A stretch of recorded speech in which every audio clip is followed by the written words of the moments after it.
Marseille, Sénégal, Sénégal, Marseille, le plateau du Sénégal.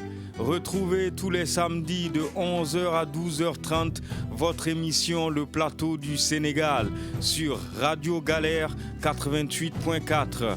Comprendre, débattre, dialoguer sur l'actualité politique et économique du Sénégal et de toute l'Afrique. Animé par Lamine et Richard.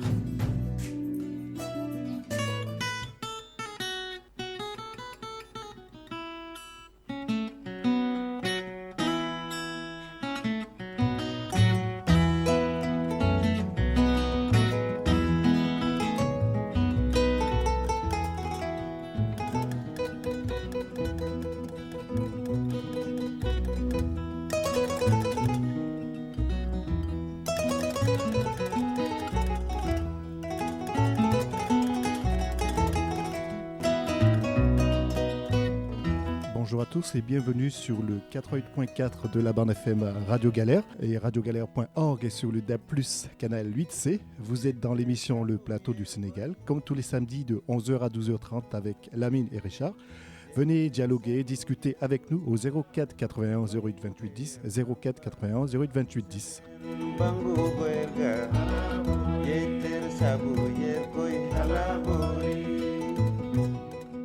Merci beaucoup Richard. Bonjour à toutes les auditrices, bonjour à tous les auditeurs de Radio Galère. Nous sommes très heureux, comme on le fait tous les samedis, d'être là avec vous de 11h à 12h30. Et voilà Richard, c'est la fin de l'année, donc c'est notre dernière pour l'année 2020. Et tu as fait tes cadeaux, tout est fin prêt et tout? Oui, tout est prêt, Lamine. Toi, tu es organisé, moi pas du tout. C'est pour ça qu'il faut que ces jours-là me servent justement d'aller fouiller, regarder, donc pour faire plaisir en tout cas aux enfants. Et voilà. Donc, écoutez, n'hésitez pas. Vous avez l'occasion pour parler en 2020. Si vous ne l'avez pas encore fait, écoutez, c'est l'occasion. C'est le dernier jour pour le plateau de l'émission Le Plateau du Sénégal. Et pour aujourd'hui, comme vous le savez, notre invité, c'est Mame Matar Gueye Jamra. Mame Matar Gueye, on va l'écouter.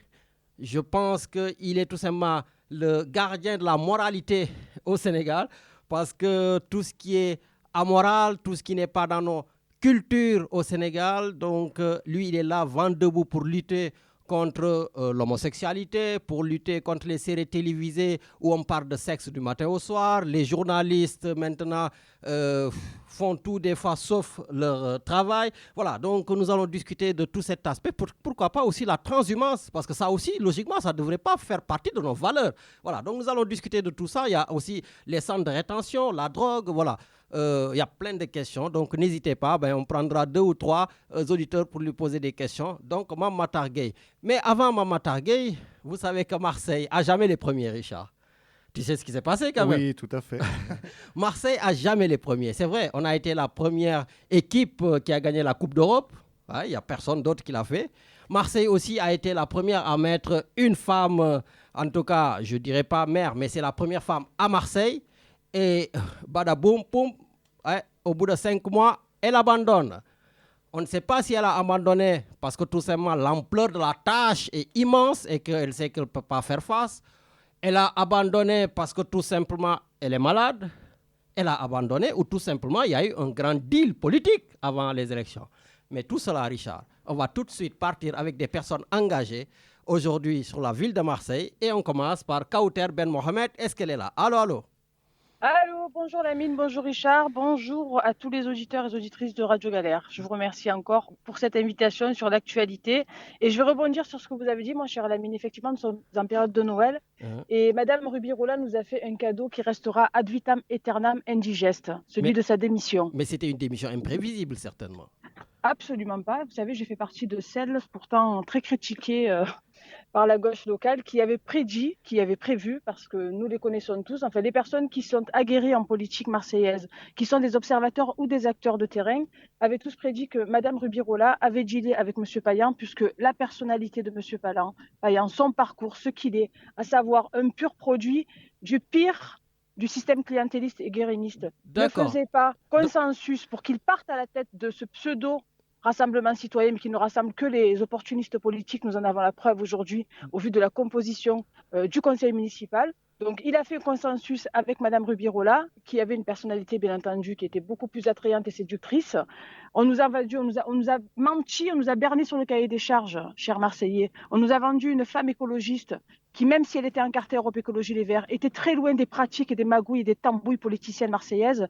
Et au final, il a choisi Michel parce qu'elle est manipulable, parce qu'il l'a manipulée et il l'a fait craquer aussi. Et c'est une honte pour la politique marseillaise, c'est une honte pour la démocratie et c'est une honte pour toutes les femmes qui font de la politique et qui feront de la politique demain, de jeter l'éponge à 5 mois et 11 jours de son élection. Donc, Kauter, tu es en train tout simplement de nous dire que les dealers des cités sont maintenant transférés dans, on va dire, à la municipalité. Maintenant, de la cité, on a des dealers à la municipalité. Écoutez, moi, je vais encore plus loin parce que je suis encore plus honnête. Depuis le départ, j'accuse ces gens d'être des imposteurs. Parce qu'au moins, avec les dealers des cités, nous savons qui ils sont. Ils ne se cachent pas. Ils sont des dealers des cités. Mais ces gens-là se sont fait passer pour des démocrates, se sont fait passer pour des républicains, se sont fait passer pour des citoyens engagés. Et ils ne sont que ce qu'ils ont toujours été, des opportunistes, clientélistes, corrompus, qui ne sont là que pour leur ascension personnelle. La preuve en est, il n'y a personne, à part Sophie Camard, qui a gardé sa mairie de secteur. Ils ont tous choisi d'être adjoints pour cumuler les mandats et pour avoir la possibilité de repartir encore à la chasse aux élections, pour les départementales, pour les régionales et pour les législatives. Alors que normalement, au vu de l'ampleur de la tâche, qui est énormissime, celui qui a normalement mandaté un mandat, et les électeurs, et le suffrage des électeurs, et la confiance des électeurs, devrait s'atteler à travailler à ce à quoi il s'est engagé. Mais nous assistons aussi à de l'opportunisme et à du carriérisme politique, mais du pire encore une fois, du clientélisme et de la corruption, qui sont co-responsables de l'état de déliquescence dans lequel est notre ville. Donc, justement, ce ne sont pas des nouveaux, ils sont là depuis 30 ans. Mais justement, aujourd'hui, certains demandent, comme le maire du Front National d'ailleurs, de revoter. Est-ce que les Marseillais ne sont pas floués dans cette élection ? Mais complètement, je vous ai dit encore une fois qu'on nous a vendu un cahier des charges et en fait on nous a menti sur la marchandise. Aujourd'hui, nous n'avons plus une femme qui est en dehors des appareils politiques, en dehors des magouilles, qui n'est pas professionnelle, qui est citoyenne engagée à la tête de la ville. Et que si nous étions une ville démocratique, parce que la loi est faite par eux et pour eux, mais si on respectait les gens, et si M. Payan, je lui lance un appel ici, comme je l'ai déjà lancé sur les réseaux sociaux, et comme je l'ai lancé sur la lettre ouverte que j'ai écrite à Mme Rubirola et que je lui ai transmise de manière personnelle et de manière officielle sur la boîte vocale, sur sa messagerie de la mairie, moi j'en appelle à M. Payan. S'il est sûr de sa légitimité, de sa force et du fait que oui, son nom rassemble, eh bien, que les élections aient lieu. Oui, Que les Marseillais votent pour qui ils ont envie de voter. Là, tu vas plus loin, parce que tout simplement, attention, M. Payan n'est pas encore maire de Marseille, ça va se décider lundi. Est-ce que vous êtes sûr que lundi, il sera élu maire de Marseille ? Écoutez, c'est un secret de polichinelle. En tout cas, il y a quand même de fortes chances, malheureusement. Et ce qui est aussi antidémocratique et qui me fait dire ça, c'est que Madame la maire a dit quand même publiquement sur une conférence de presse, nous allons switcher. Mais c'est le pire de l'ancien système. C'est le pire de ce que... C'est pas comme ça que ça se passe. Si Madame la maire a des problèmes de santé, et Lamine, vous et d'autres qui me connaissez, qui me suivez depuis longtemps, savez que moi aussi j'ai des gros problèmes de santé et qui ne m'empêchent pas pour autant d'être bénévole 16 à 18 heures par jour pour le bien commun de ma ville sans rémunération depuis 10 ans. Si elle est très très malade et que malheureusement, son état de santé ne lui permet plus d'être maire de Marseille. Nous aurions tous compris, même si on aurait quand même eu un doute, que c'était négocié bien avant, nous aurions tous compris qu'elle s'en aille chez elle et qu'elle se repose et qu'elle démissionne complètement. Mais de dire je switch, d'abord ça dévalue la fonction et la responsabilité du premier adjoint qui est énorme. Oui, mais parce qu'elle sait aussi, en tout cas, ils savent que Samia Ghali est là, elle rôde. On ne va pas lui laisser la place, la première. Alors, mais vous savez, moi aujourd'hui, je n'ai voté pour personne, c'est un secret pour personne. Je n'ai voté ni pour Martine Vassal, ni pour Samia Ghali, ni pour Benoît Payan, parce que je considère que toutes ces personnes sont issues du système politique de l'ancien monde. Et moi, je voulais des nouvelles personnes, des nouvelles visions, des nouveaux process, des nouvelles ambitions pour la ville. Donc, je n'ai voté pour personne. Mais aujourd'hui, Samia Ghali est aussi légitime que Payan, que Vassal, ou je vais faire de la provocation, ou même que Ravier. Laissez les Marseillais choisir. Bon, ben écoutez, en tout cas, la messe semble être dite que c'est Payan lundi qui va être futur maire de Marseille. Mais est-ce que quelque part, Rubirola n'a pas tout simplement montré soit son honnêteté, soit ses limites à être maire de Marseille ? Mais excusez-moi, mais ces limites, elles étaient déjà connues, encore une fois.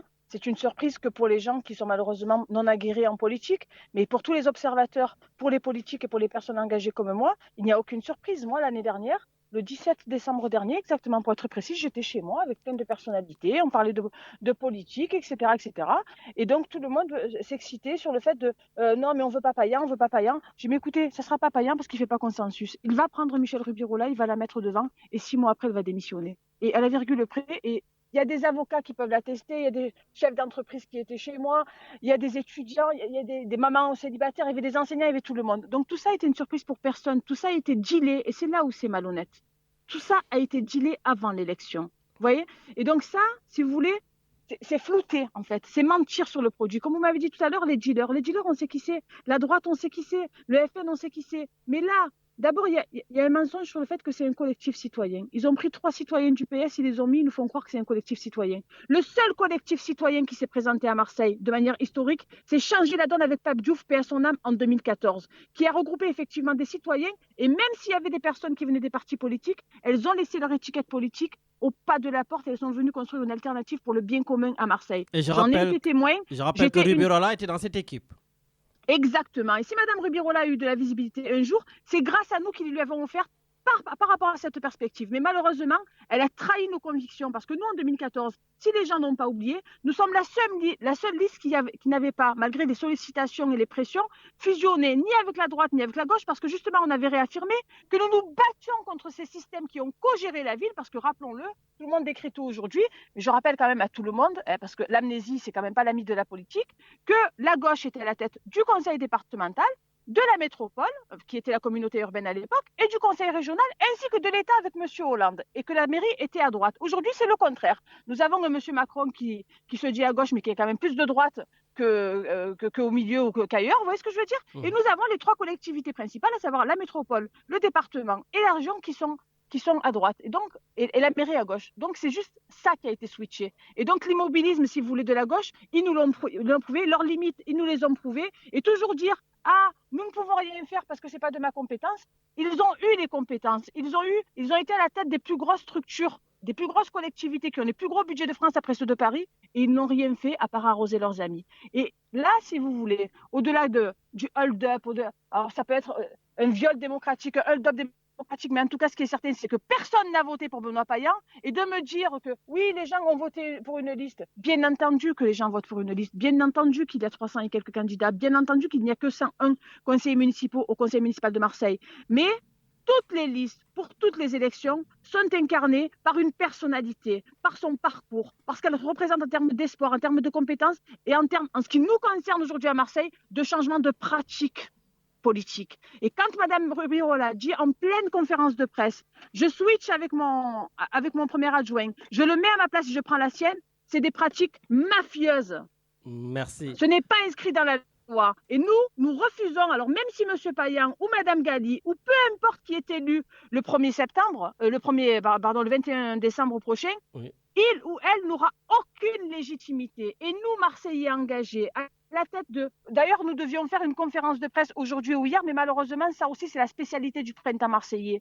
Toujours nous lâcher des bombes et des candidatures et des annonces la veille pour le lendemain, en période de trêve de Noël. C'était pas possible qu'on puisse réagir. Mais que le printemps marseillais sache que nous resterons mobilisés, que nous n'acceptons pas ce hold-up, que nous n'acceptons pas cette pression, que nous n'acceptons pas cette mafia, et que nous resterons mobilisés et que nous n'accorderons aucune autorité et aucune légitimité à celle ou celui qui sera élu lundi. Merci. Par des méthodes qui sont à vomir, tout simplement. Merci beaucoup, Madame Kauter, Ben Mohamed. Merci pour votre engagement. Merci en tout cas pour vos analyses. Merci et bon après-midi. Merci, Lamine. Bon après-midi à tout le monde et bon boudin à tous les Marseillais. Merci également. Voilà, donc merci beaucoup. Et oui, donc comme Kauter Ben Mohamed, si vous avez envie de réagir, vous pouvez avec ce qu'on appelle le séisme, ce qui se passe donc à Marseille. Voilà, donc écoutez, voilà, c'est Marseille. C'est vrai qu'à un moment donné, on en a marre d'entendre toujours c'est Marseille, mais finalement, Richard, c'est toujours Marseille. Voilà, donc on va essayer de voir si nous avons notre présentateur de l'émission dans une autre radio, hein, donc Radio Gazelle. Il est là, monsieur Wali Tirera, qui est en même temps président du collectif PACA pour la mémoire de l'esclavage. Est-ce qu'il est là? Allô, allô? Oui, je suis là. Oui, bonjour, monsieur Wali Tirera. Bonjour, l'ami. Voilà, donc vous faites partie aussi de ces personnes très engagées à Marseille. Vous êtes un fin analyste de la vie politique marseillaise, d'autant plus que vous êtes sorti de Sciences Po, donc vous savez de quoi vous parlez. Donc, alors, démission, abandon ou deal de la cité à la mairie? Bon, on va prendre on va prendre la question par le bout. D'abord, il faut savoir pourquoi on a voté. C'est-à-dire, vous savez, on a une liste. Hein, c'est un scrutin de liste tout d'abord, pour laquelle on a voté, avec une personne à sa tête. Et donc, me semble-t-il que notre maire, celle qui était à la tête, a des difficultés donc d'assumer sa fonction. Et donc, naturellement, celui qui la suit prend la suite, mais avec un vote. Donc, institutionnellement, c'est une chose actée. Mais toujours, c'est une pratique courante. Hein. C'est arrivé avec la région. Les gens ont voté. Il y avait Christian Estroger qui était à la tête de la liste. Maintenant, on sait qui est le président. C'est M. Renaud Muselier qui a pris la suite, n'est-ce pas? Tout à fait.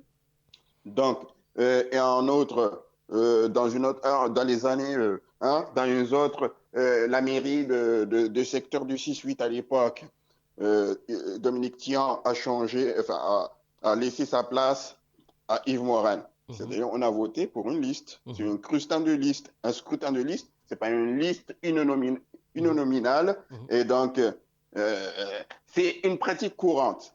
Donc, pour moi, c'est ça. Mais toujours est-il que, bon, on est dans un contexte particulier. On se trouve en face d'une mairesse, malheureusement, ne pourra pas assumer la fonction. Mais bon, celui qui va prendre la suite, c'est un pur jus. Enfin, il n'a fait que de la politique toute sa vie. On peut contester, on peut ne pas aimer, mais bon, il est en deuxième position sur la liste. On a voté alors qu'il était donc on l'a choisi. En quelque sorte aussi. Qu'il puisse remplacer la maire avec l'aval de son groupe. Ils vont voter pour lui, certainement, parce qu'il y a même une adversaire farouche comme Samia Ghali qui est pour, qui va voter pour lui, sans aucun doute, monsieur Benoît Payan. Certainement, ils ont dû discuter avant. Mais discuter peut-être, je ne sais pas, je ne suis pas dans les secrets des dieux. Mais bon, moi, je vous dis, institutionnellement, c'est ni immoral, ni illégal, ni une trahison proprement dite. D'accord, bon. Donc quelque part, pour vous, c'est normal que Benoît Payan soit là. Oui, s'il est choisi par ses pairs lundi prochain, qu'il a un soutien, donc, et que c'est normal. C'est une chose que vous avez en région, que vous avez déjà vu dans cette mairie-là, enfin, à droite, avant. Donc, il n'y a pas... C'est quelque chose de courant, mais Wali, vous êtes quand même plus fin que ça. Vous êtes vraiment un politicien. Vous êtes du milieu. Vous les connaissez tous personnellement. Je me rappelle la première fois que Benoît Payan a appelé ici à la radio. Il m'a appelé sur mon portable parce qu'il voulait coûte que coûte vous répondre parce que vous avez dit des choses ici dans cette antenne. Il n'était pas d'accord. Donc voilà, je sais que vous vous connaissez tous. Voilà. Mais est-ce que quelque part, on ne savait pas dès le début, comme Kauter l'a dit, nous en tout cas qui étions dans le milieu, je le dis, j'étais dedans, voilà. On savait quand même que Benoît Payan était l'homme fort de cette ville. Bon, le savoir comme homme fort, je ne dirais pas homme fort, on sait que c'était quelqu'un de très expérimenté, et une personne qui a consacré sa vie entière à la politique, de sorte qu'il n'a vraiment pas travaillé de sa vie, faire un job normal. Ça a été que de la politique. Moi, pour savoir que c'était lui l'homme fort, je ne sais pas s'il était l'homme fort. Moi, je sais une chose, il a été choisi comme premier adjoint. Il a été élu sur une liste avec Madame Ruburola. Il a été choisi par ses pairs comme premier adjoint. Donc, c'est un premier adjoint. Ouais, mais il a toujours voulu être à la première place. C'est des gens comme Mélenchon, comme d'autres qui lui ont dit non. Et lui, avec toute sa tactique, sa connaissance de la politique, son métier, a dit Rubirola, venez vous mettre devant. Oui, elle a dit Rubirola, ça a été la figure de proue du printemps marseillais. Les gens ont voté, mais les gens, il faut savoir donc, pourquoi vous votez, hein. Vous votez. Ils ont voté pour une liste. On ne peut pas dire le contraire. On ne peut pas dire, oh bon, donc si. Ah ben, elle aurait pu choisir quelqu'un d'autre. Hein. Elle aurait pu dire, c'est un tel. Elle aurait pu dire, bon, Samia Ghali. Et les autres, lundi, elle n'aurait pas fait l'unanimité. On aurait voté pour quelqu'un d'autre. Mais là, il y a bloc derrière M. Benoît Payan. On ne peut pas dire le contraire. Bon.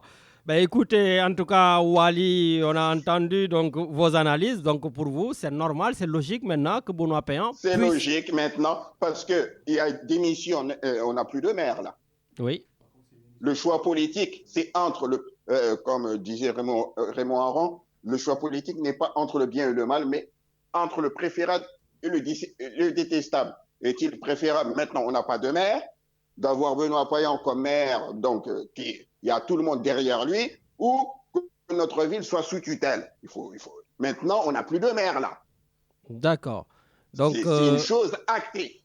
Bon, ça va. On pouvait tergiverser, avancer des choses. Si maintenant on n'a plus de maire, maintenant il y a quelqu'un, et donc il faut que la ville ait un maire. Et celui qui l'incarne le mieux, apparemment, c'est M. Benoît Payan. Moi personnellement, tu connais mes sentiments particulier vis-à-vis de ce monsieur. Mais justement, j'allais dire que j'ai l'impression que vous avez fumé le calumet de la paix.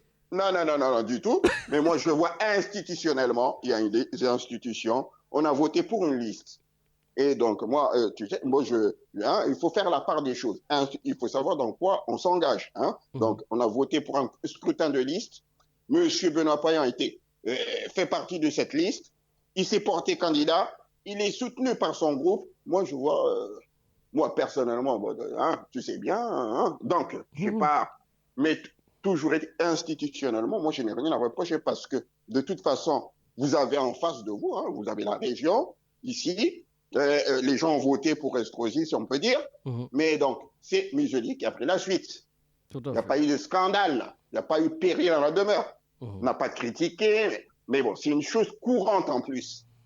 Bon. Et quand tu votes pour une liste, la personne qui est devant, qui est empêché, il y a un autre qui est choisi pour prendre sa suite. C'est ça, institutionnellement. Mais moralement, enfin, le vent d'espoir que Rubirola incarnait, bon, les gens se voyaient en elle et tout. Mais malheureusement, elle n'a pas pu tenir. En tout cas, merci beaucoup, Wally. Comme j'ai dit la dernière fois que vous avez appelé, immédiatement après le futur maire Benoît Payan m'a appelé pour passer à l'antenne. Aujourd'hui, s'il a envie aussi, il peut appeler, il n'y a aucun problème. Benoît, on est là, on t'écoute. Mais de toute façon, Rubirola ne nous quitte pas. Elle sera certainement première adjointe. Elle sera toujours dans le coup. Ah, ça c'est sûr. Elle l'a demandé. Donc, elle va switcher. Donc, tu vois.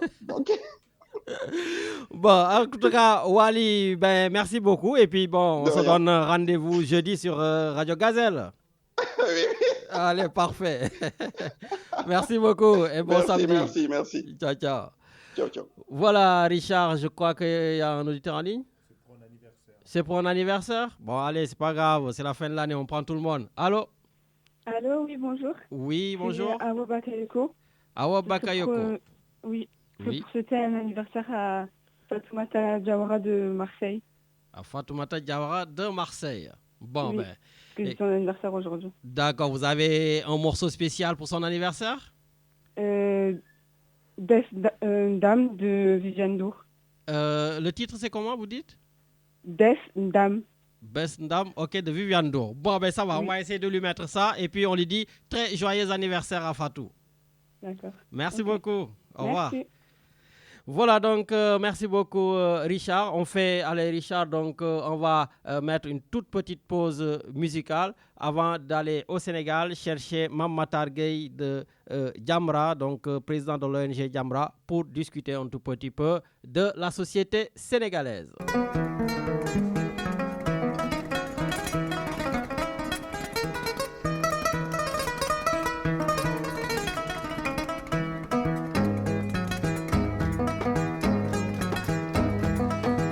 non kon do ko barakilin do non kon do ko barakilin do non kon do ko barakilin jula manna tilibo takala jula manna jula barikama jula manna tilibo takala jula manna jula barikama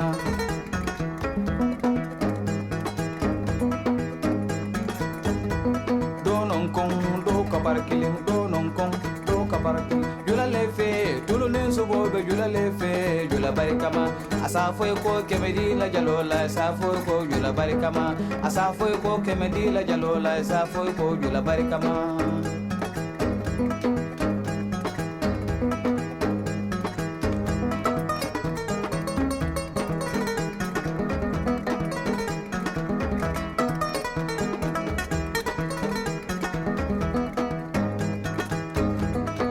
manna tilibo takala jula manna jula barikama donanko to ko barakilin morani anya kamba daniyang yakama mela kum fe maniyang jojo kuma ta biram masaju mu jamano diara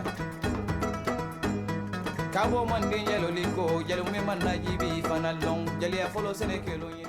Vous êtes dans l'émission Le Plateau du Sénégal et on a un auditeur en ligne, une auditrice, notre fidèle auditrice Christine, qui va nous faire dire quelques mots pour cette fin d'année. Bonjour Christine. Bonjour Lamine, j'espère que tu vas bien et que tu vas te reposer, mais pas faire semblant de te reposer. Oui, t'inquiète. On va se reposer, ne vous inquiétez pas. Ouais, c'est sûr ça. C'est très sûr. Pas, hein. Je sais pas. Hein. Non, c'est très sûr. Espérons, parce que de temps en temps, il faut laisser reposer la tête. Ça, c'est sûr. Je dis ça, mais je ne le sais pas, alors. Oui, tout à fait. Voilà. Eh ben, j'ai fait une toute petite analyse de ce que j'ai entendu jusqu'à maintenant. Et je ne sais pas ce que ça vaut, mais enfin, je vais le lire. Je vois que les gens demandent la vérité, ils ont les yeux bien ouverts et n'acceptent pas d'être trahis et ne se laissent pas manipuler, ne se taisent pas. Mais avant même qu'une personne ne soit élue, elle est critiquée, on ne lui laisse aucune chance. Espérons que la future personne élue à Marseille ne se servira pas du l'argent est le nerf de la guerre, mais que l'argent servira à faire du bien à Marseille. Des personnes espèrent que des mensonges en grand nombre constitueront l'avenir. Apparemment, je vois que cela ne sera pas accepté. Alors donc, ces personnes qui comptent mentir à l'avenir pendant leurs élections, qu'elles changent d'avis, qu'elles se mettent à dire la vérité, parce que sinon, ça ne marchera pas, apparemment. Voilà, je fais un gros bisou à tout le monde, je vous souhaite de bonnes fêtes, reposez-vous bien pour être en forme dans les mois à venir. Merci. Pour pouvoir lutter tranquillement. Voilà, bon repos à tous et bonne fête. Merci, bonne fête et bonne année à toi. Merci. Voilà, donc Richard, donc on va essayer de chercher la dédicace pour l'anniversaire donc de Awa Bakoyoko qui est appelé pour Fatou. Donc je ne sais plus le titre, d'ailleurs j'ai oublié. Bon mais lui un très bon titre de Viviane, voilà. Hein? Allez, on va choisir au hasard. Hein, Fatou, on est désolé, donc j'ai pas bien retenu le nom. Voilà, parce qu'on n'est pas toujours très fort. Mais j'espère que ça lui fera plaisir. Allez, Richard, on y va.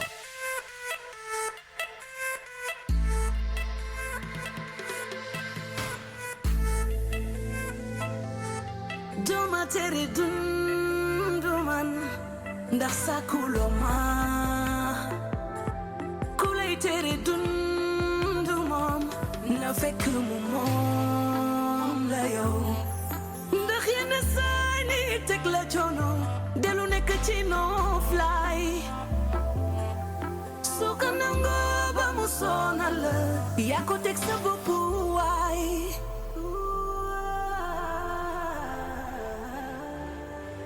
ma ne defe ko nii ndax bakkan jàmm la bëgg dunda sa dund bu leen faale yéen ñi sa xor la may nuroon wax ci de sa fu ma door yi de yëguma ndax sama yarama blende joxoo ma lekk joxoo ma naan moomu loo ma yow mi ne tomate le dund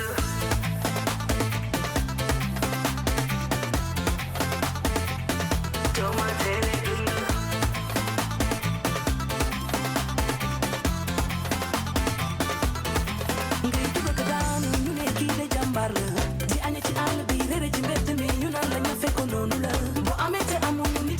ñu ne lu baax ñu ne njëkk saaga ngay dugg ak génn di ko lijjanti ñu naan la yow mi de caaga nga buñ la tere dund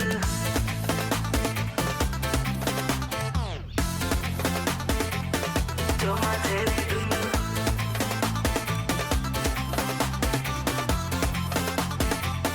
doo ma tere amuma jot te loo ma def baal naa la di ma lijjanti ba xëy bi dem ci xanaa de yow mi de sonn loo dundal kenn du mu la àdduna noonu la nag ku nekk dund jàmmam tere ma dund bëgg di dund tey ma xamal loolu xamul woon doo ma tere dund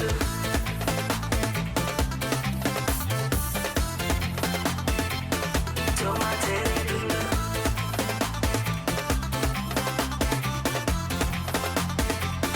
doo ma tere dund àdduna yàlla ngay jaamu boo ko deful di nga gaañu dundu leen li ngeen di dundu ñu yéenante jàmm àdduna yàlla ngay jaamu boo ko deful di nga gaañu dundu leen li ngeen di dundu ñu yéenante jàmm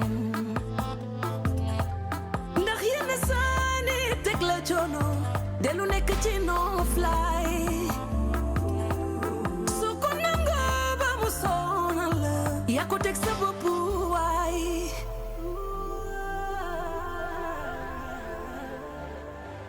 ma ne defe ko nii ndax bakkan jàmm la bëgg dunda sa dund bu leen faale yéen ñi sa xor la may nural wax ci de sa fu ma door yi de yëguma ndax sama yaram a blende joxoo ma lekk joxoo ma naan moomu loo ma yow mi lee doo ma tere dund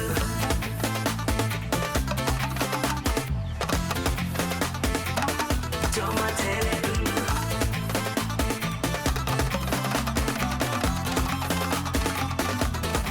ngay dugg ak daanu ñu ne kii de jàmbaar la di aña ci àll bi réere ci mbedd mi ñu naan la ña fekkoon noonu la bu amee te amoon ñu nit ci la doon ñu ne lu baax ñu ne njëkk saaga ngay dugg ak génn di ko lijjanti ñu naan la yow mi de caaga nga doo ma tere dund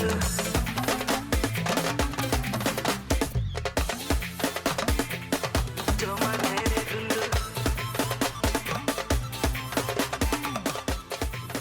Voilà, merci beaucoup Richard, merci. Et puis voilà, j'y pense donc Awa Bakayoko qui a appelé. Si vous pourriez nous rappeler donc hors antenne pour nous donner le bon titre, il n'y a pas de souci. D'ici la fin de l'émission, j'espère qu'on aura le temps de remettre le morceau pour l'anniversaire de votre amie, copine ou sœur.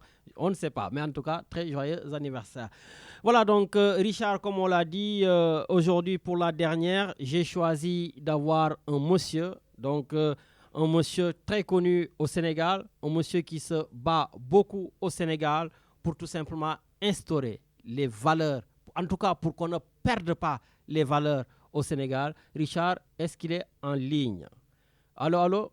Oui, allô, je vous reçois parfaitement. Voilà, bonjour monsieur Mam Matar Gueye, donc de Jamra, en tout cas Radio Galère, le plateau du Sénégal. Nous sommes très heureux de vous avoir comme invité. Vous êtes très très pris, mais ça nous fait plaisir quand des personnalités au Sénégal acceptent tout simplement de s'adresser à la diaspora. Donc sans plus tarder, juste la première question, êtes-vous le garant moral du Sénégal?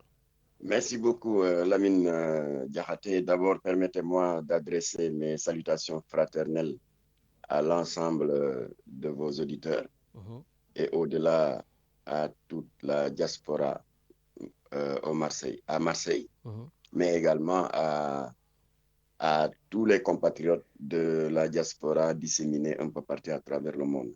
Alors, je voudrais d'entrée de jeu préciser que contrairement à ce que certains de vos compatriotes avancent par erreur, que Jamra n'a nullement la prétention de s'ériger en gendarme de la morale ou en directeur de conscience de qui que ce soit. Je pense même que c'est manquer de respect aux Sénégalais d'imputer à Jamra de si fausses intentions. Notre posture n'est rien d'autre qu'une posture de père de famille, de mère de famille et de consommateur. Parce qu'en fait, Jamra n'est pas une confrérie. Jamra ne se réclame pas d'une coterie, confrérie quelconque. C'est un regroupement de Sénégalais, de Sénégalaises, toute obédience confondue, qui ont à cœur, et c'est le droit le plus absolu, de défendre les nobles valeurs que nous ont léguées nos vaillants ancêtres ainsi que les grandes figures religieuses qui reposent dans ce pays. Ben justement, Donc, justement, on vous voit dans tous ces combats. Donc, je l'ai dit, dans les séries télévisées, voilà, il y a de grandes séries comme Teguin, comme Maîtresse Dérapage, il y en a des centaines. On vous voit toujours vous ériger justement en bouclier. Quand il y a des insultes, quand il y a des homosexuels qui se lèvent, vous avez été le premier à dire qu'il y a des associations homosexuelles, que le ministère de l'Intérieur, donc, en tout cas, donne des autorisations, des récépissés, etc. Donc, quand même, laissez-nous vous dire qu'effectivement, aujourd'hui, quand il y a la moralité au Sénégal, on sait que tout de suite, Jamra s'érige en bouclier. D'ailleurs, c'est un constat unanime au niveau des réseaux sociaux. Chaque fois qu'une dérive est constatée au niveau audiovisuel ou dans un autre domaine, nous remarquons, comme tout le monde, des interpellations venant de différents internautes. Où est Jamra? Où est Jamra? Est-ce que Jamra est au courant de ceci ou de cela? Donc, c'est une lourde responsabilité parce que les gens nous attribuent des pouvoirs que nous n'avons pas. Alors, je disais tout à l'heure que j'ai l'habitude de taquiner nos amis de ASCOSEN, dirigés par mon frère Momar Ndao, l'Association sénégalaise des consommateurs. Que nous avons reçu ici. Je leur dis souvent, autant vous faites des actions très louables qui vont dans le sens de protéger ce que nous, consommateurs, achetons. Mais autant également, il est bon de préciser que les produits de consommation qui peuvent porter atteinte à la santé publique ne sont pas seulement constitués des pots de tomates périmés ou des boîtes de conserve avariées. Parce qu'effectivement, les dérives audiovisuelles qui intoxiquent nos enfants, qui portent atteinte à leur santé mentale et morale en leur inculquant des contre-valeurs telles que les déviances sexuelles. Mais ça aussi, c'est des produits de consommation. Et à cet égard, nous avons le droit, en tant que consommateurs qui avons des droits à défendre et des familles à protéger, nous avons le droit, comme le fait Momar Ndao, quand il y a des tomates périmées qui envahissent le marché. Nous avons le droit également, quand il y a des productions audiovisuelles qui peuvent porter atteinte à l'équilibre mental et moral de nos enfants, mais de tirer la sonnette d'alarme. C'est aussi simple que ça. Mais est-ce que alors, je voudrais deuxièmement préciser que contrairement à ce que certains prétendent, il n'y a pas d'acharnement envers qui que ce soit. La preuve, notre première alerte, mais elle date de 20 ans, précisément du 19 août 2000. C'était à l'encontre de Canal Horizon. Tout le monde sait qu'a priori, Canal Horizon, c'est un support de diffusion privé. Donc, si vous n'êtes pas abonné, eh bien, c'est crypté. Donc, a priori, ça ne regarde personne. Mais n'oublions pas qu'à l'époque, entre 18h et 20h, Canal avait structuré un système qu'on appelle les heures de diffusion en clair. C'est-à-dire de 18h à 20h, que vous soyez abonné ou pas, eh bien, vous aviez droit à ces productions. Mais c'est justement ce créneau-là que Canal avait utilisé pour diffuser une production quasiment pornographique qui s'appelait Confessions érotiques. Alors, puisque les enfants, tout le monde y avait accès, c'était notre droit le plus absolu en tant que consommateur d'interpeller Canal pour lui demander de reculer l'heure de diffusion afin de protéger les enfants. Mais Canal avait refusé. Alors, nous avions organisé une grande marche de protestation le 19 août 2000 et au terme de laquelle un mémorandum a été remis au ministre de tutelle qui est là, qui est vivant et qui nous entend, le Mamadou Diop Decroix, et un deuxième mémorandum au président du HCA, le défunt magistrat Babacar Kébé. HCA, c'est l'équivalent du CSA en France, le Conseil supérieur de l'audiovisuel. Mais à l'époque, chez nous, ça s'appelait le Haut Conseil de l'audiovisuel. Alors, ces deux responsables sont entrés en conclave, pour ainsi dire. Et après avoir examiné les extraits vidéo qu'on leur avait fait parvenir en même temps que la printe, ils sont sortis de leur conclave en nous donnant raison. Et c'est alors qu'ils ont exhorté Canal de retirer cette production. Canal a refusé et le HCA lui a fait comprendre que pour chaque épisode diffusé, c'est 3 millions d'amendes. Canal a persisté et a diffusé un épisode. Et l'amende financière est tombée, assortie d'un arrêt immédiat de la production. Ça, c'était le 19 août 2000. En ce moment-là, les filles qui s'agitent dans Maîtresse d'un homme marié infidèle, hein, elles avaient peut-être 3 ans, 4 ans, ou elles étaient peut-être à la maternelle. Donc, j'ai fait cette anecdote pour démontrer que notre combat ne date pas de maintenant. Ça date de 20 ans, parce que 19 août 2000, ça fait quand même 20 ans. Et entre-temps, de 2000 à maintenant, il y a eu des bras de fer avec différents organes de presse. Je peux citer Walfadjri, n'est-ce pas, qui avait en 2010 projeté au petit écran une production dont le nom est suffisamment évocateur. Ça s'appelait Le business du sexe. Alors, nous avons procédé de la même manière, parce que nous sommes des consommateurs, nous avons nos droits, et nous avons interpellé le gendarme de l'audiovisuel qui a changé de nom entre-temps. Au lieu de HCA, maintenant, l'organe de régulation s'appelle le CSA, le CNRA, le Conseil national de régulation de l'audiovisuel. Ce n'était pas Babacar Diagne qui était là-bas, mais une dame du nom de Madame Nancy Ndiaye. Alors, elle a examiné parce qu'en fait, une plainte, ce n'est qu'un bout de papier. On peut raconter n'importe quoi dans une plainte.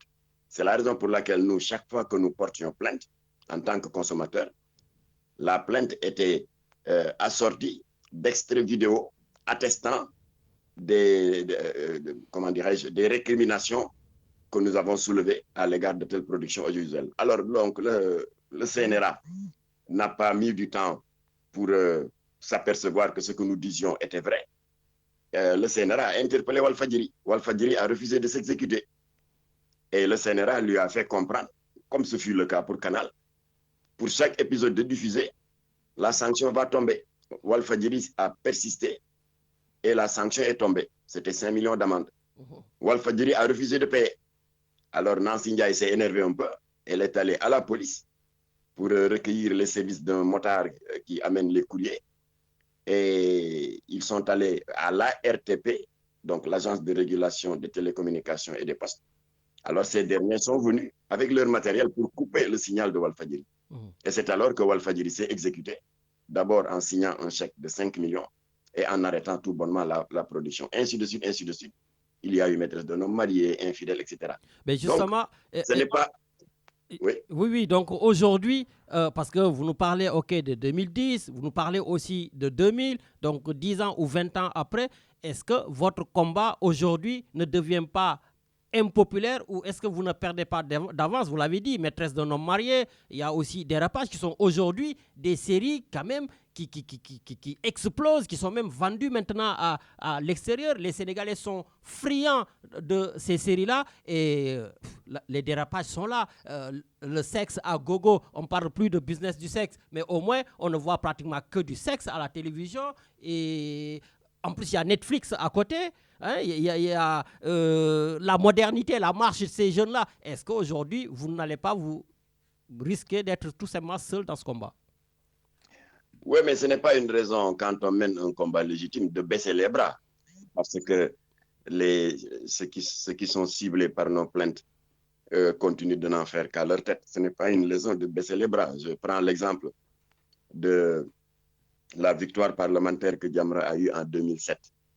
Consistant à faire criminaliser le délit de trafic de drogue à travers la loi 2007-31. Est-ce que pour autant le trafic de drogue a cessé? Non, mais seulement cette loi a eu un effet fortement dissuasif parce qu'avant, les peines qui étaient infligées aux trafiquants de drogue étaient des peines trop complaisantes, pour ne pas dire laxistes. Des peines de 3 mois, de 6 mois. Alors si je prends l'exemple de l'héroïne, qui est la drogue de luxe la plus chère ici au Sénégal, parce qu'elle coûte pas moins de 80 000 francs CFA le gramme. Alors, si un narcotrafiquant va s'approvisionner au niveau du triangle d'or, Birmanie, Thaïlande, Laos, pour une quantité de 10 kilos, il peut être certain que s'il arrive à tromper la vigilance de la douane, il a en garantie 800 millions de francs CFA en poche. Alors, mais seulement avant de se lancer dans cette opération, les narcotrafiquants, depuis l'extérieur, font des calculs. Parce qu'en fait, ce n'est pas eux qui s'engagent, mais ce sont leurs mules donc les intermédiaires, qui font des calculs. Ils prennent le code pénal, peut-être des pays qu'ils utilisaient comme des portes d'entrée. Par exemple, la Gambie. Et là, ils ne se tardent pas à s'apercevoir qu'ils risquent au moins 20 ans. Alors, ils mettent une croix sur la Gambie. Ensuite, ils se disent, bon, nous allons essayer avec le Nigeria. Et là, ils ne tardent pas à s'apercevoir que selon la quantité que vous avez, ça peut aller jusqu'à la peine de mort. Ils mettent une croix sur le Nigeria. Finalement, ils prennent le code pénal du Sénégal. Et qu'est-ce qu'ils voient? 3 mois de prison, 6 mois. Et si vous avez même un avocat aussi pertinent que mon ami Maître El Hadji Diouf, vous pouvez vous en tirer avec 3 mois avec sursis peut-être. Alors, le narcotrafiquant, bon, plus précisément, la mule peut se dire, bon, sur les 800 millions de recettes, puisque je dois avoir une commission de 200 millions, alors effectivement, 3 mois de prison, vraiment, ça mérite bien 200 millions. Et voilà pourquoi, pendant des décennies, le Sénégal était devenu la poubelle du trafic sous-régional de drogue. Alors, c'est ce qui nous avait poussé à entrer en politique. Parce qu'en fait, pour avoir voix au chapitre, là où se font et se défendent les lois, c'est-à-dire à l'Assemblée nationale, on ne peut pas rester dans les rues, faire des marches, des sittings. Alors, on a été obligé, par opportunisme citoyen, de faire de la politique, de faire une alliance avec un parti pour avoir ne serait-ce qu'un seul siège de député. Alors, quand nous avons eu ce siège de député, en juin 2007, en 5 mois, donc en novembre, le 30 novembre 2007, ce que Jamra a essayé d'avoir par tous les moyens, des marches, des sittings, des conférences de sensibilisation dans les quartiers populaires, des démarches qui étaient restées vaines, en 5 mois, avec l'aide de beaucoup de députés de bonne volonté, le défunt député Ibader Thiam, Cheikh Bamba Dièye, Imam Beigna, nous avons réussi à faire criminaliser le délit de trafic de drogue. Maintenant, ce n'est plus 3 mois, 6 mois, c'est minimum 10 ans assorti d'une amende qui fait le triple de la valeur de la drogue saisie. Je vous donne cet exemple pour vous dire que, pour autant, le trafic de drogue n'a pas cessé. Mais simplement, cette loi aura le mérite de planer sur la tête des narcotrafiquants comme une épée de Damoclès en ayant un rôle éminemment dissuasif. Alors, c'est la même chose pour les dérives audiovisuelles. Quand ils savent que Walfadjri, en persistant dans les dérives, s'est vu infliger une amende de 5 millions, là, ils seront obligés quand même d'y regarder par 2 fois avant de diffuser des dérives, n'est-ce pas, des séries ou un épisode qui fait la promotion de l'adultère, qui fait l'apologie de la fornication sur fond de pornographie verbale, mais qui font surtout la banalisation des dérives, des déviances sexuelles, de l'homosexualité, du lesbianisme. Alors, ils seront obligés d'y regarder par 2 fois parce qu'il y a une amende que la loi prévoit et qui peut leur tomber sur la tête à tout moment. D'accord. En tout cas, je rappelle à tous nos auditeurs que vous êtes en train de nous suivre donc sur www.radiogalère.org, sur la bande FM 88.4, Richard, j'oublie l'autre. Et sur la radio numérique terrestre, le DAB+, canal 8C. Voilà, et donc on en profite aussi pour faire un coucou à toutes ces personnes qui nous écoutent depuis le Sénégal, notamment donc Medoun Jean-Pierre Sec avec Odette, et puis Agnom Fatou Dio depuis Annecy. Voilà, donc Mamatar Gueye, si vous permettez, nous allons prendre 1 ou 2 auditeurs, voilà, pour vous poser des questions. Et nous avons notre chroniqueur Medoun Diène depuis Toulon qui voudrait vous poser une question. Est-ce qu'il est là, Richard? Allô? Oui, salam alaikum. Maaleykum salam, sëñ Medoun. Alhaji Lamine, na nga def? Ça va, alhamdoulilah, ñu ñëpp a ngi lay dégg. Bonjour, Mamatar. Ah, bonjour, cher. Yow sama mbokku Lebu nga. Ah, man Imam Baye Dame Diène lañ ma tuddee. Ah, Baye Dame Diène. Sarak Pape Mbaye laa daan àndal ak Mbaye Sall. Ah, Mbaye Sall, waaw. Mbaye Sall, je pense qu'il est en France, là. C'est ça, il est à Paris. waaw man maa ngi Toulon, waaw Mbaye Sall bi nekk Paris. Voilà, Mouy Paris. C'était lui le coordonnateur de la plateforme citoyenne dont Jamra est membre fondateur. Aar li ñu bokk. Effectivement. Boole ci, c'était le président de l'AJAT, Association des jeunes amis de Jamra. Voilà. Donc, alors, je précise également que Mbaye Sall fait partie des membres fondateurs de Jamra. Alors, il était jeune étudiant à l'époque et c'est lui qui a fondé AJAD, Association des jeunes amis de Jamra. C'est eux qui vendaient dans les quartiers populaires le support de presse que nous vendions et qui s'appelait Jamra, la revue sénégalaise des dossiers sociaux. Effectivement. Et puis au-delà de ce support, tous les mercredis ou tous les samedis, nous avons dans Gungé Latif, nous débusquons les réunions des francs-maçons pour nous se tenir à Dakar. Ce qui nous avait valu un procès retentissant en 2015. Mam Abdou ñëw taxaw ci taxawaay bu am solo. Bu rafet machallah. Jërëjëf, ce qui veut dire que yéen seen combat yàgg na. Booba defe naa Latif mu ngi Walf, booba Walf mu ngi nekk à la Médina. Donc xam nga li may wax lu ma xam la. Donc tout à l'heure vous avez fait allusion à l'histoire à cette loi Jamra, à cette loi Latif Gueye. Mais est-ce que constatez woo que dérive dafa am ci loi boobu? Parce que tey jii ñu ndaw ñi ñoom la ñuy tëj ak benn cornet. Les grands dealers qui sont au niveau à des postes insoupçonnés ci dëkk bi ci gouvernement bi ci business bi que ñoom dañuy rëcc. Donc je pense que di nga ñu defal tuuti benn évaluation. Ma la doon laaj aussi oui.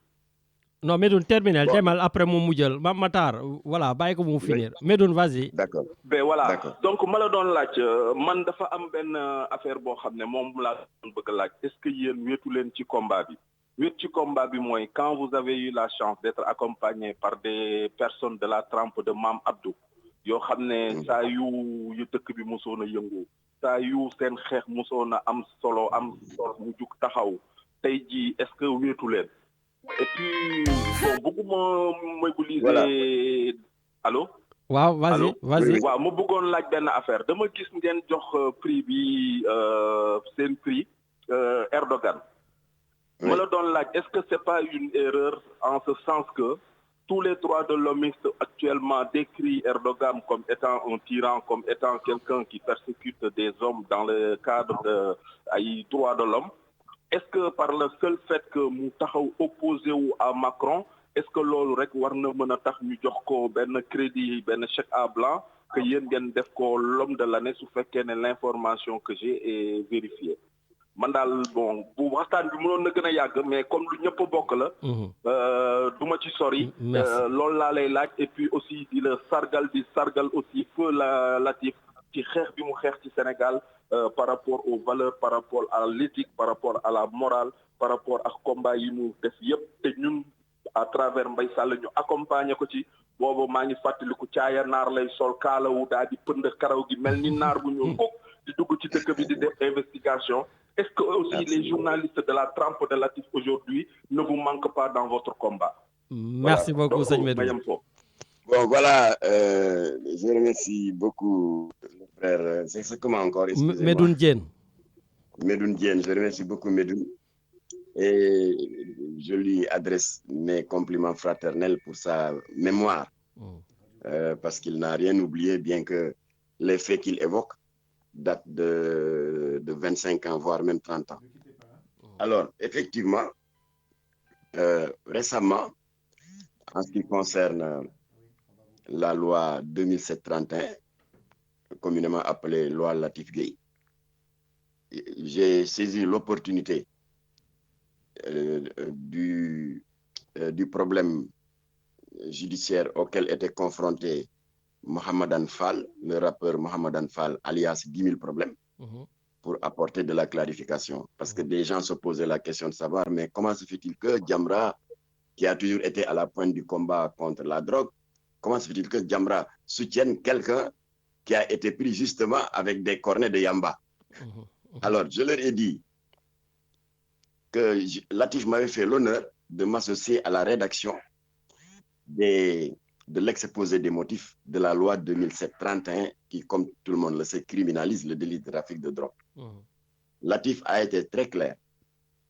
Il avait dit que cette loi s'adresse à ceux qui sont responsables de la culture, du conditionnement, de l'emballage, du transport et de la vente de la drogue, c'est-à-dire des trafiquants. C'est clair. Alors que paradoxalement, ceux qui ont en charge l'application de cette loi l'appliquent souvent à l'envers. C'est-à-dire quand ils prennent un jeune dans un quartier populaire en train de fumer un joint de yamba, de cannabis ou autre, ils le prennent, ils l'amènent et quelques jours après, on apprend qu'il lui a été infligé une lourde peine. C'est injuste. Parce que les fumeurs de Yamba, nous les considérons comme des victimes des narcotrafiquants. Dès l'instant que ce sont des narcodépendants, nous considérons que c'est des malades. Et en tant que tel, leur place, ce n'est pas la prison. Leur place, c'est la structure qui a été construite à cet effet par l'État du Sénégal avec l'appui de la mairie de Paris et du Fonds mondial et qui s'appelle le CEPIA, le Centre de prise en charge intégré des addictions et qui est logé au service psychiatrique de l'hôpital de Fann.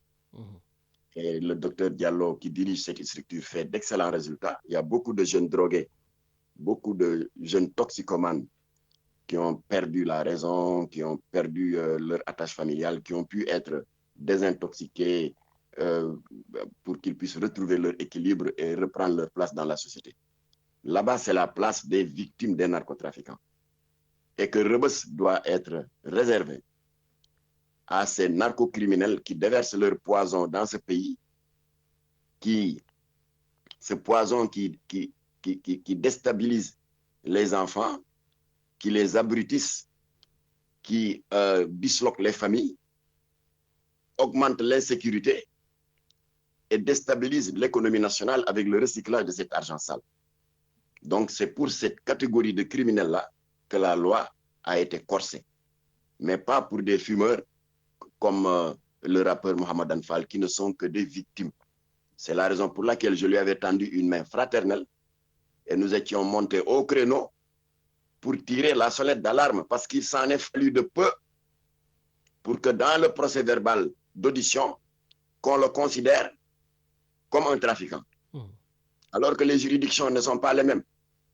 Parce que si vous êtes considéré comme trafiquant, vous allez directement à la chambre criminelle, ce qui est l'équivalent des cours d'assises en France. Et moi, je n'avais pas le droit, sachant qu'un consommateur ne doit pas être acheminé vers cette juridiction et ensuite nous taire. Ce serait lâche.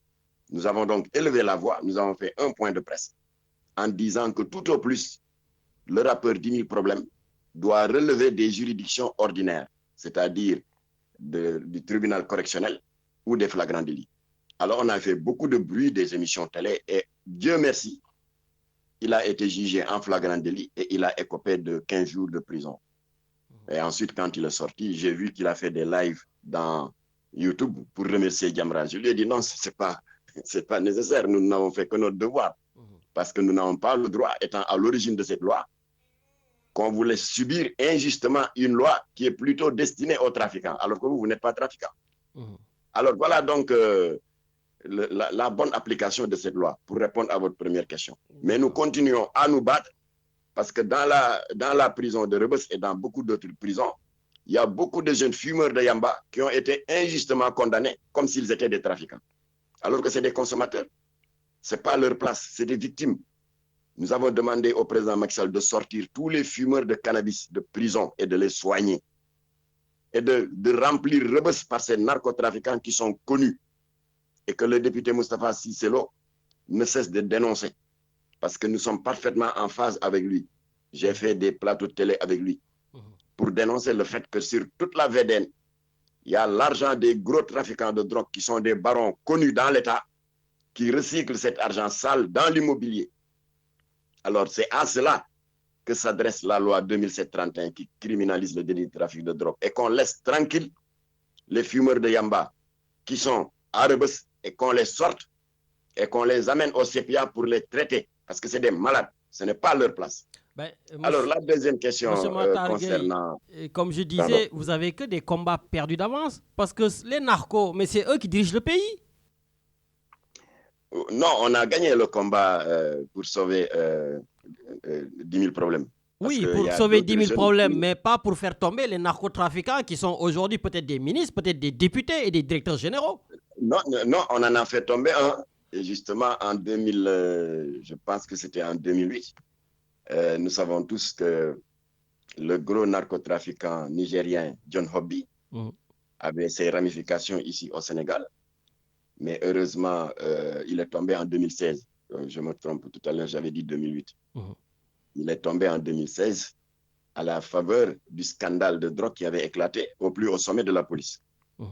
Parce que vous savez que c'est une tradition et c'est une victoire de Jamra qui nous a permis, chaque 26 juin, qui est déclaré par l'Organisation des Nations Unies, Journée mondiale de lutte contre la drogue. Donc, c'est une victoire que nous avions obtenue du temps de l'ancien chef d'État Abdou Diouf pour que les saisies de drogue soient incinérées au vu et au su de tous.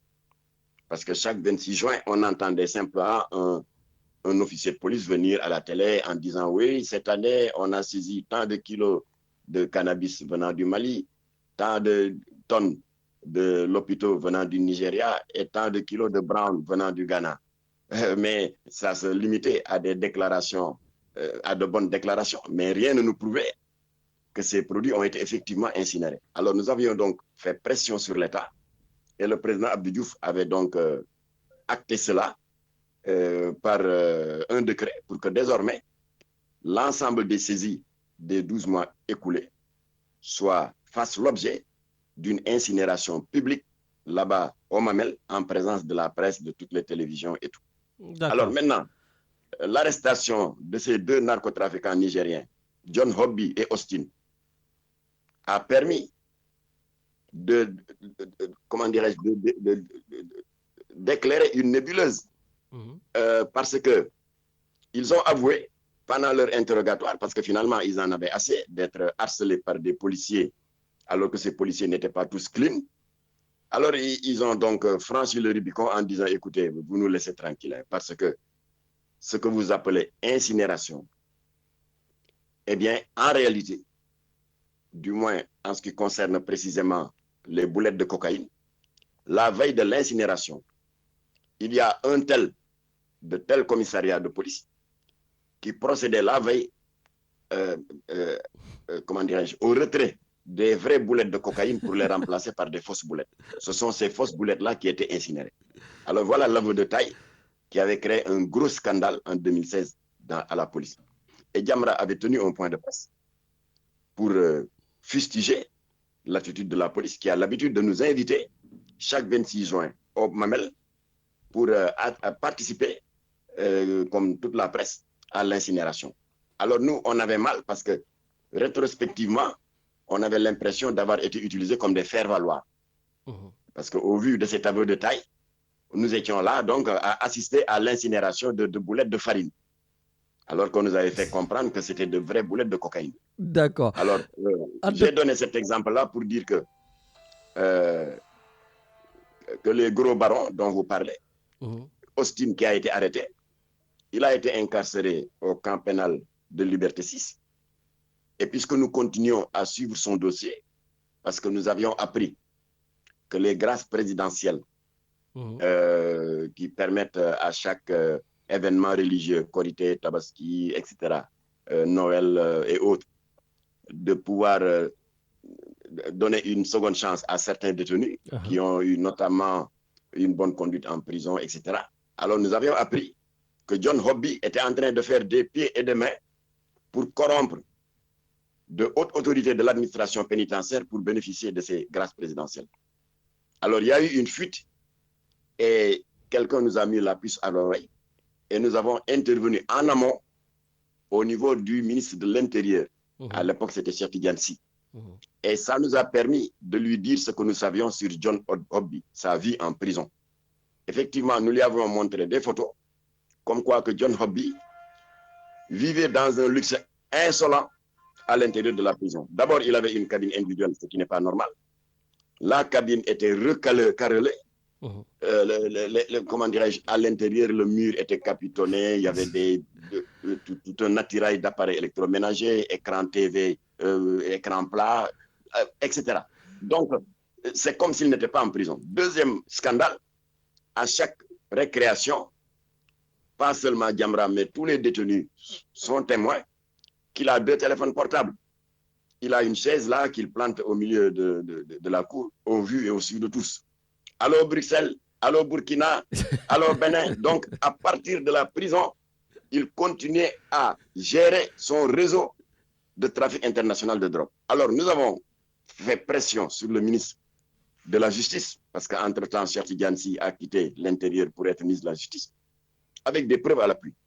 Alors ce dernier n'a pas tardé à réagir. Il a limogé le directeur de l'administration, le régisseur de la prison de Camp Pénal. Et John Hobby a été transféré au quartier de haute sécurité de la prison de Saint-Louis. Et c'est là-bas qu'il a purgé la loi 2007-31 et la loi Latif Gueye. Et au bout de 7 ans de réclusion criminelle, il a été élargi. Et après avoir été élargi, il a voulu s'installer au Sénégal. Jamra est revenu à la charge en disant que nous, on ne veut pas de lui au Sénégal. Il est en train de détruire nos enfants. Il a déstabilisé des ménages. Il a ses milliards et il corrompt à gauche et à droite. Alors, l'État nous a suivis et il a été déclaré persona non grata par le ministre de l'Intérieur qui lui a donné ordre, après décision de justice, de quitter le territoire. Alors, voilà un exemple pour vous dire que les narcotrafiquants ne sont pas des diables, ce n'est pas des démons, c'est des êtres humains. Bien sûr. Tout à fait. Donc, voilà un exemple pour dire que, pour ne citer que ce cas, mais il y a eu d'autres cas, d'autres confrontations avec de gros milliardaires narcotrafiquants. Et Latif a perdu sa vie dans cet accident nébuleux qui n'a jamais été éclairci. Mais quand même, ses compagnons qui étaient là, ses compagnons de combat qui étaient là, continuent toujours le combat parce que nous le faisons pour notre pays. Parce qu'un pays où la frange la plus ciblée par les narcotrafiquants, c'est la jeunesse. Et il y a un grand penseur africain qui avait dit « Dis-moi quelle jeunesse tu as et je te dirai quel peuple tu seras ». Tout à fait. En tout cas, merci beaucoup et bravo pour vos combats. Donc, on va peut-être revenir après sur l'autre question de Medoun, donc sur Erdogan. Mais nous avons quelqu'un qui attend depuis longtemps, Richard. Donc, on va le prendre. Il nous reste donc 15 minutes. Donc, Monsieur Matargueye, si vous pourriez écourter un tout petit peu les réponses pour qu'on puisse encore vous poser d'autres questions. Richard, on y va. Allô? Allô, oui. Oui, bonjour. salaamaaleykum Pape Matar maa ngi koy nuyu man la Mor Fall. Mor Fall jërëjëf waay na ngeen yéen. waaw maa ngi leen di sant ginnaaw bu ñu sant yàlla vraiment ci lim ñu may am ñu taxaw donte c'est des gens peut-être du point de vue du nombre il y en a peu qui le font avec votre manière mais ñu sant yàlla di leen gërëm bu baax a baax parce que tamit wax dëgg yàlla li ngeen di def sénégalais yépp ngeen koy defal. damay sant bu baax parce que li ngeen di def dafa am loo ci wax lu nekk ci biir que da ngeen a xeex ba dem assemblée nationale am fa benn député boobu ngeen am ci seen lutte loo xam ni li ngeen doon sonn yépp musu leen ko am résultat bu mel ne musu leen ko am donc dafay prouver rek li may wax sama gars yi toujours des fois di nga am loo xam ni buggoo ko sax muy lu mel ni dugg ci politique wala yenn milieu yi mais bala nga ni naam ne fa wala fi njaay def ni bala nga ni naam ne fa. Il y a des choses pour les changer. Il faut être vraiment au cœur de ces problèmes, au cœur de ces histoires pour pouvoir intervenir. Donc, lolo, efficacité bobu, dafay ñëwaat toujours ci ñun li ñu wër en tant que Sénégalais suñu bëggee changer dara taxaw fële di kaas. Je pense que man bëgguma politicienne du moins, mais je demeure encore convaincu que am na yoo xam ne boo ko bëggee changer il faut nga nekk fa. Donc, bravo ci loolu.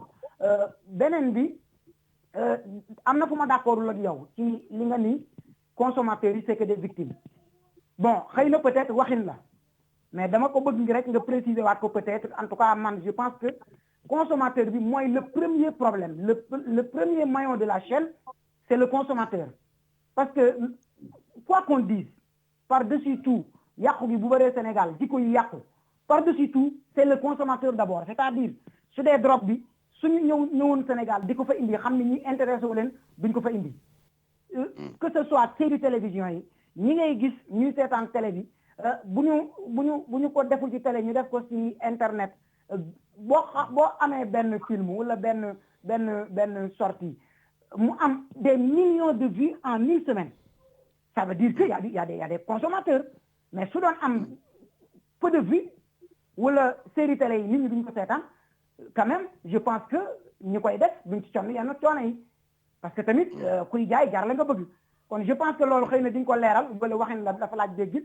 mais man je pense que ci laay sukkandiku poser la benn question muy est-ce que am ngeen leneen lu ngeen prévoir en amont parce que tout ce que vous faites c'est en aval parce que da ngeen di xaar ba problème juddu à part peut-être loi bi ngeen fexe ba créer ko da ngeen bàyyi ba problème juddu ngeen doog a jug lu baax la parce que tamit da ngay xoddeeku boo lakkalee mais tamit est-ce que bala ngaa lakkale doo xoddeeku de temps en temps est-ce que waru leen a xool yenn fay yi am ci système juridique Sénégal ak yenn yi nga xamante ni ñooy waral yàqu gi ngeen di fa duut baaraam di ko yóbbu au niveau des autorités wax leen ko ñu jël ci ay matuwaay bala moo ñëw xoolal su mel ni su ma waxee loolu lu mel ni fii France bon wala ci pays Europe yu bëri am na yenn série télévision yoo xamante ni boo ko doon seetaan dañ lay defal moins de 10 ans ci suuf mais moins de 10 ans boobu pourtant boo ko seetaanee bariwul luy choqué peut-être di nga fi gis xëy na benn ñaari nit ñu fóonante benn baal ma parce que noonu laa ko mën a waxe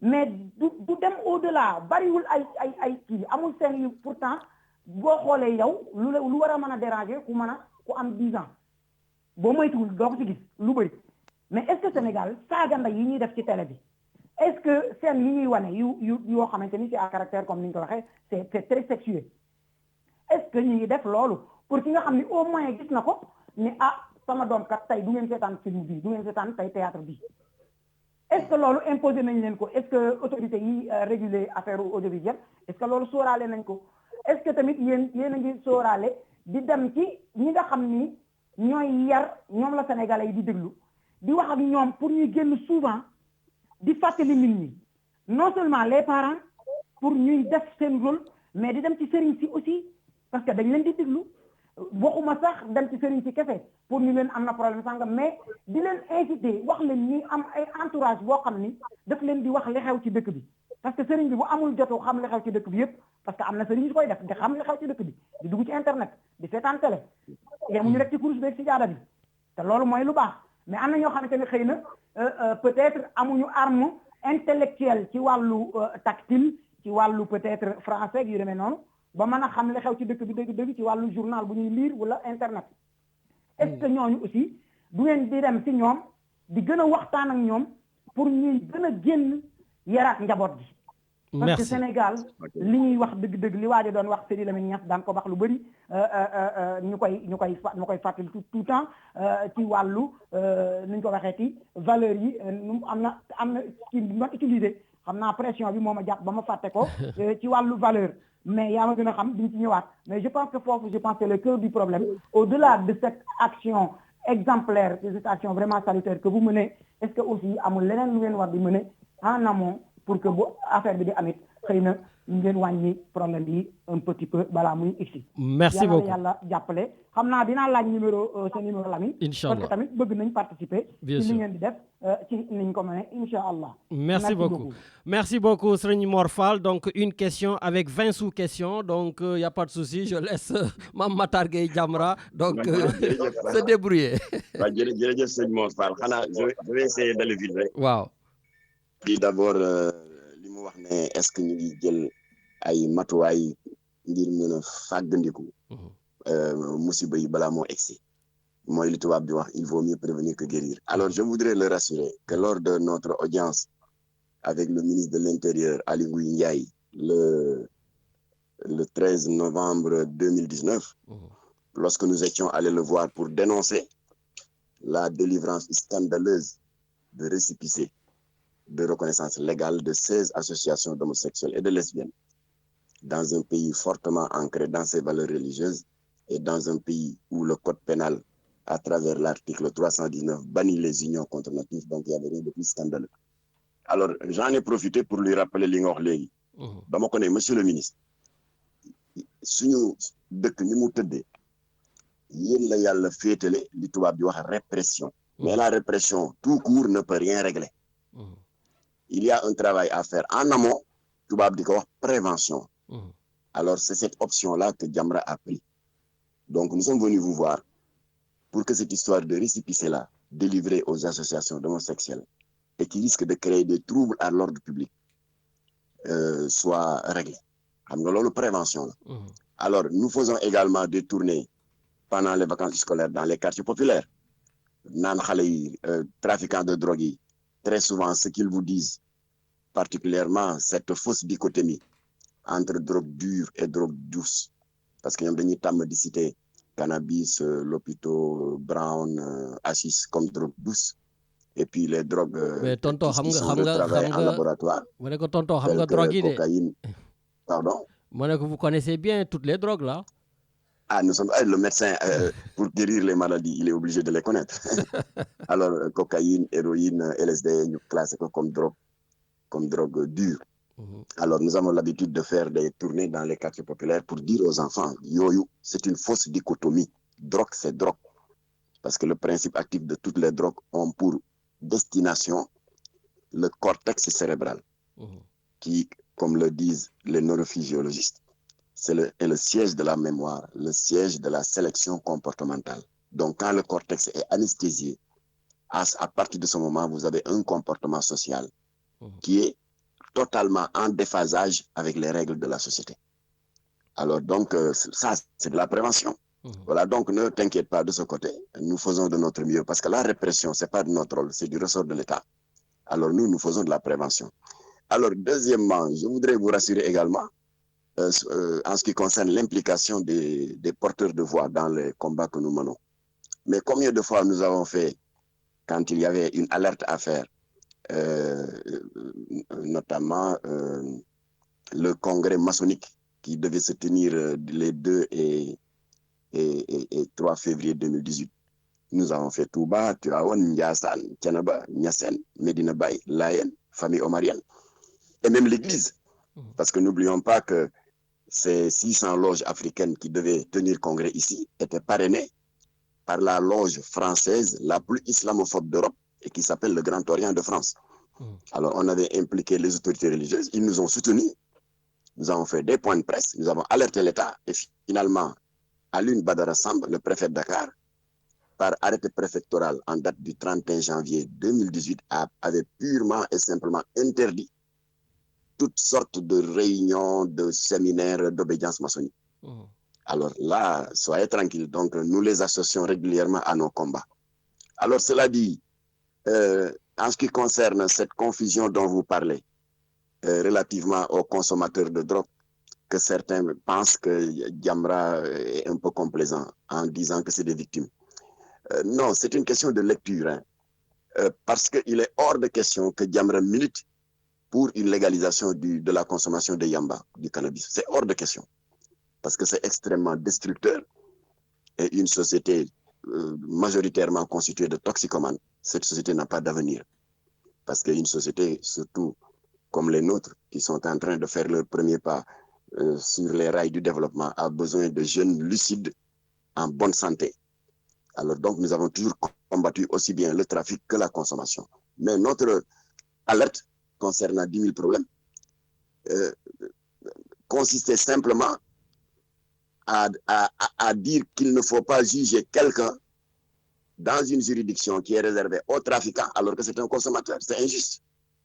Alors la preuve, il a été jugé, mais dans les juridictions ordinaires, tribunal flagrant délit et correctionnel. Et que la chambre criminelle soit réservée aux narcotrafiquants. C'est tout. D'accord. On n'a pas dit que c'est ce qu'il fait. Eh bien, non. Merci. Nous lui avons parlé. Ce qu'il fait, c'est pas bien. Alors, aussi bien le consommateur, aussi bien la consommation que le trafic doivent être combattus. Mais cependant, il ne faudrait pas profiter de la position de faiblesse des consommateurs pour les traduire en justice comme s'ils étaient des trafiquants. C'est injuste. Donc, c'est tout simplement ça. Merci beaucoup. Alors maintenant, oui, tonton. Très rapidement. Il y a quelqu'un qui l'a demandé. Wow. Avant, mais quelqu'un, l'ami de Mbaye Sall, là, il avait fait un flashback assez édifiant en parlant du procès retentissant que nous avait intenté la loge maçonnique de Dakar en 85. Alors, si ce procès-là, si nous l'avions gagné, mais c'était avec le soutien public du défunt Khalif des Tijanes, Mam Abdaï Sidabar, soutenu en cela par Baye Seydi Thiaoulaye, qui était à l'époque le Khalif général de Layen, mais également et surtout par Serigne Abdoul Ahad Mbacké. Quand nous étions le voir en perspective de ce procès, parce qu'avant le procès, les francs-maçons avaient fait de la désinformation en disant qu'ils avaient porté plainte contre Latif et Jamra parce que nous les avions insultés, nous avions proféré des contre-vérités. Alors, il fallait rétablir la vérité. C'est ce qui expliquait notre tournée. Et nous avons été impressionnés de la manière dont nous avons été accueillis par le Khalif des Mourides, Seigneur Abdoul Ahad Mbacké. Latif n'a même pas eu le temps de déroulé totalement son speech, qu'il l'a interrompu en lui disant « Ne vous inquiétez pas, je sais tout. Ces gens-là sont venus pour remettre en cause les enseignements de Cheikh Ahmadou Bamba, de Seydi Hadji Malick Sy, de Baye Niass et de Baye Laye. Nous ne l'accepterons pas. Donc nous, Khalif généraux, nous vous considérons, vous, Jamra, comme nos bras armés pour caricaturer. Parce que ce que vous êtes en train de faire, nous n'y sommes pas. Voilà, quand vous avez tout notre soutien, Zahir Akbatim. Autrement dit, si c'était le pape qui parlait, il aurait dit nous vous soutenons Urbi et Orbi. Alors donc, joignant l'acte à la parole, il a dit je vous mets en rapport avec sama jawriñ bi toog mu ngi tudd Serigne Mountakha Mbacké, c'est l'actuel khalife.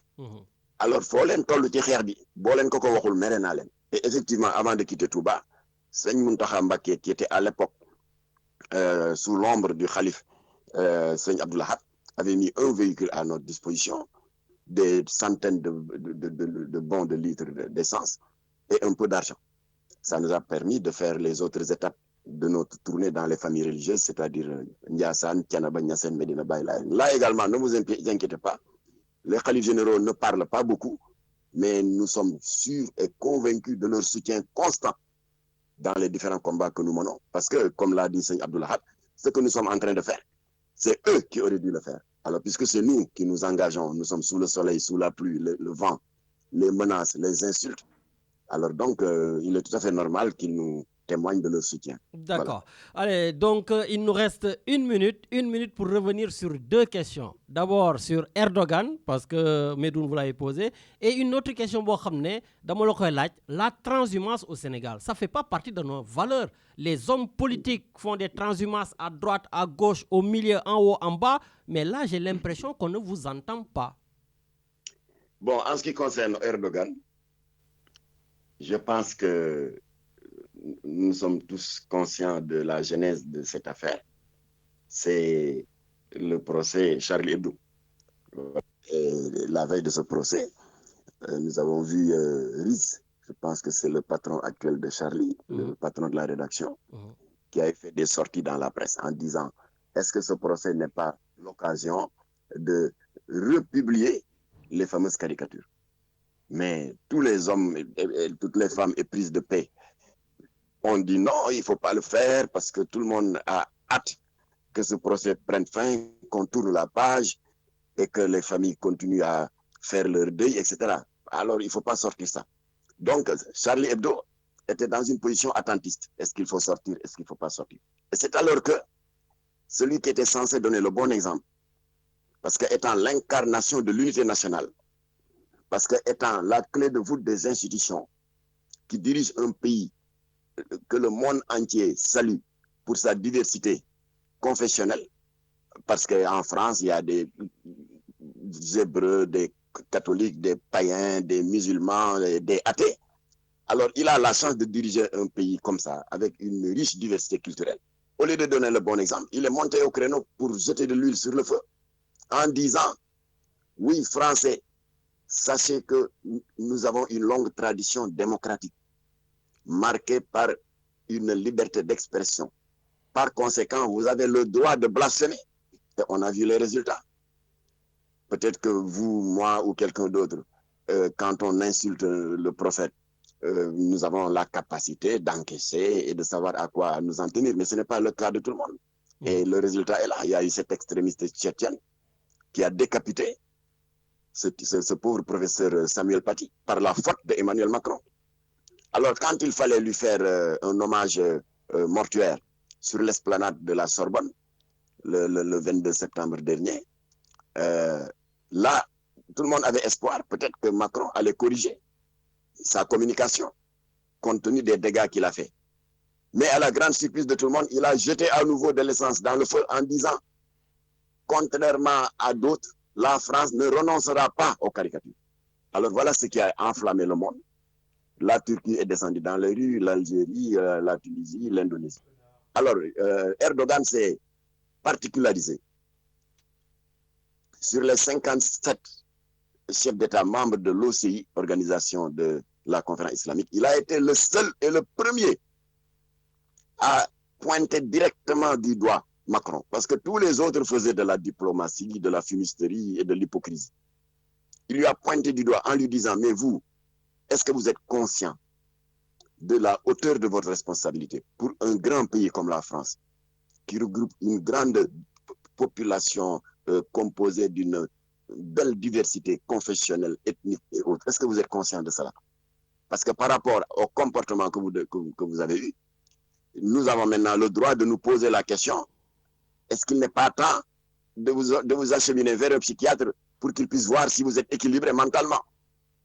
Et c'est alors que, joignant l'acte à la parole, il avait donné un mot d'ordre de boycott de tous les produits français. Donc, personne dans la Oumma islamique mondiale n'a eu cette posture spontanée, avant-gardiste et courageuse que celle qu'a eu le président Erdogan.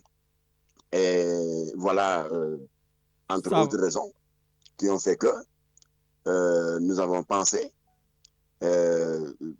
contrairement à ce que Jamra fait depuis 2015, parce que depuis 2015, nous choisissons des personnalités politiques locales, parce que je rappelle qu'en 2015, on avait fait personnalité de l'année, le commissaire divisionnaire Mam Seydou Ndour, pour sa saisie record de 2 milliards, d'une valeur de 2 milliards de cannabis en provenance du Mali.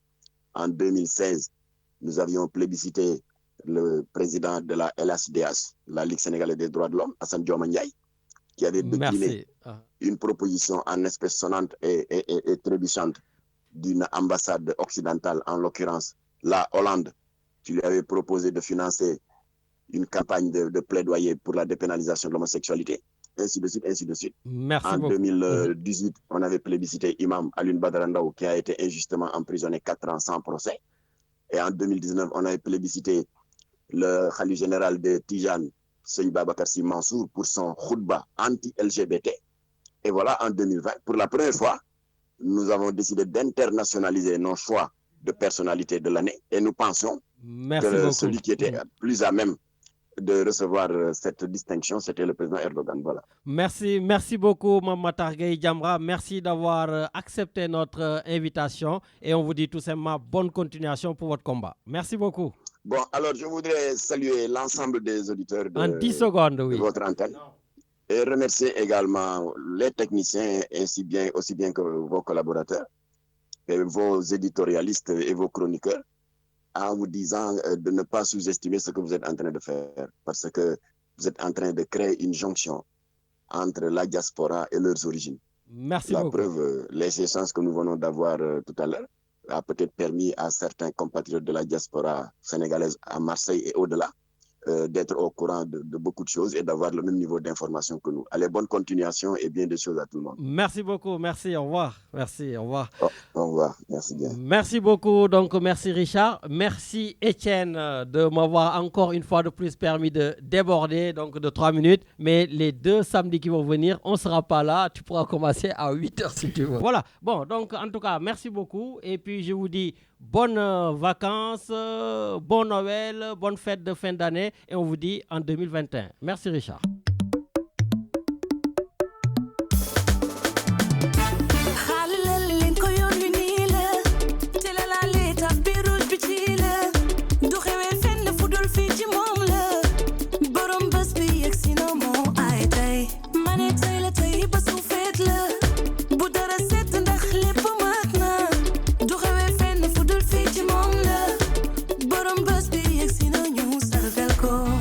Kailin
réew